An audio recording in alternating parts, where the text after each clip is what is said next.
Good morning सभी को, Radhe Radhe. Welcome back to my new blog. कैसे हैं आप सब? आई होप आप सभी अच्छे होंगे।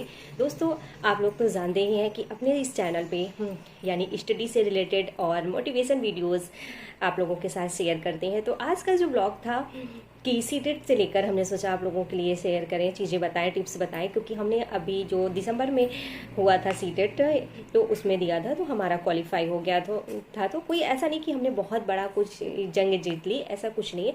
लेकिन हाँ, ये है, आप लोगों से कहेंगे कि इस बार दिसंबर में जो सीटेट आ रहा है, क्योंकि जुलाई में तो हुआ नहीं, वैसे तो हर बार 2 बार होता था साल में, लेकिन इस बार नहीं हुआ, एक ही बार हो रहा है। फिर इसके बाद पता नहीं कब आए।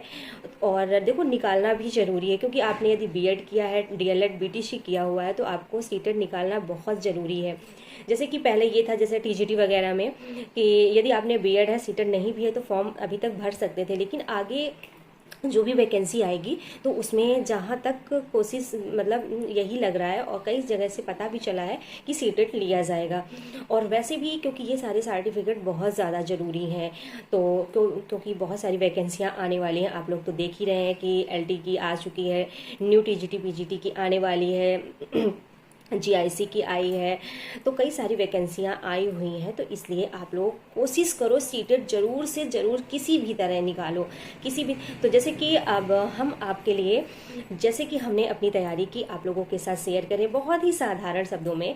और क्योंकि यदि आप डेली अपना टारगेट बनाते हो, डेली पढ़ाई करते हो, ऐसा नहीं कि आपने 4 दिन पढ़ा, फिर 2 दिन नहीं पढ़ा, फिर 10 दिन पढ़ा, फिर 8 दिन नहीं पढ़ा, ये नहीं करना है। चाहे आप 2 ही घंटे का समय निकालो, लेकिन आप 4 सब्जेक्ट होते हैं सीटेट में, तो आपको चारों सब्जेक्ट डेली पढ़ने हैं। यदि आपके पास बहुत टाइम नहीं मिल रहा है, यदि ये 2 घंटे ही मिल रहे हैं, तो आधे आधे घंटे का अपना टाइमिंग बनाइए, क्योंकि जब तक टाइम आप नहीं अपना बनाएंगे टाइम टेबल, तब तक फिर कोई भी एग्ज़ाम हो निकालना बहुत मुश्किल पड़ जाता है। तो इसके लिए जैसे कि किताबें हुई, तो इसके लिए बहुत कोई किताबें भी, यदि आपने बहुत सारी कलेक्शन कर ली, किताबें ले ली, तो पता है पढ़ भी नहीं पाओगे और आप कंफ्यूज ही होते रहोगे। तो इसके लिए सबसे पहले तो आप देखो, चाहे फर्स्ट पेपर की तैयारी कर रहे हो, चाहे सेकंड की कर रहे हो, 6 to 8 की कर रहे हो, या फिर 1 to 5 की कर रहे हो, तो आपको पता है इसके लिए आपको सबसे पहले जो यूथ कंपटीशन टाइम्स की आप जितने भी, यानी 2011 से लगाकर आप जब मार्केट में लोगे जाके, या फिर ऑनलाइन ले लो, जब लोगे तो आपको मिल जाएगी बुक 2011 से, जब से सीटेट शुरू हुआ। और आपका ये 25 तक की न्यू वाली बुक लीजिएगा, और या फिर जिसके पास पुरानी है तो उसी से प्रैक्टिस करो, तो आपको कई सारे उसमें प्रैक्टिस सेट मिलेंगे। तो आप उससे, आपको प्रैक्टिस सेट लगाने से ये फ़ायदा होगा कि आपको पता चलेगा कि पेपर कैसा आ रहा है, कैसे क्वेश्चन बन रहा है, पहले कितने इजी आते थे, अब कितने क्वेश्चन घुमावदार आ रहा है। पता है, सीटेट रट के जाओगे नहीं निकाल पाओगे, ये इस चीज़ को लिख के रख लो। जब तक चीज़ों को समझोगे नहीं, जिस दिन आपने समझना शुरू कर दिया सीटेट, उसी बार आपका सीटेट निकल जाएगा। क्योंकि इतना ज़्यादा घुमावदार पूछते हैं, घुमा देते हैं क्वेश्चन को, कि जब एग्ज़ाम हॉल में हम लोग पहुंचते हैं ना, देखते हैं पेपर को, एक भी क्वेश्चन नहीं, ऐसा नहीं लगता कि हमने इस क्वेश्चन को पढ़ा हुआ है, ऐसा पता नहीं कहाँ से आ जाते हैं। तो जैसे कि चाहे पेपर फर्स्ट हो चाहे सेकंड हो, आपकी दोनों लैंग्वेज, यदि आपने इंग्लिश लिया हो या फिर आपने संस्कृत लिया हो, उसके लिए आपको एक ही चीज़ पढ़नी है। मतलब फर्स्ट पेपर वालों को भी वही पढ़ना है, सेकंड वालों को भी वही पढ़ना है, और सीडीपी भी वही सारे चैनलों में पढ़ाई जाती है। तो देखो, आपकी आधे, यानी आधा पेपर तो आपका पेडागोजी पर होता है। यदि आपने अच्छे से अपनी पेडागोजी समझ ली, तो आप समझ लो पास हो जाओगे, उसमें भी पास हो सकते हो, पेडागोजी समझ लो। जैसे कि हिंदी या फिर सेकंड लैंग्वेज जो भी है आपकी, तो उसके लिए देखो 15 नंबर की पेडागोजी आएगी, दोनों पेपर में 15-15 नंबर की पेडागोजी होगी, 30 नंबर ये हो गए 15-15 दोनों सब्जेक्ट में। और 15 नंबर का जो होगा आपका, उसमें गद्यांश पद्यांश पैराग्राफ दिया होगा, संस्कृत में भी, इंग्लिश में भी, हिंदी में भी। तो पैराग्राफ, यदि गद्यांश पद्यांश, आप कौन सा क्वेश्चन रट के जाओगे, नहीं रट के जा पाओगे। इसीलिए तो कह रहे हैं, आप PYQs लगाएंगे तो बहुत सारे आपको हर प्रैक्टिस में गद्यांश पद्यांश मिलेंगे।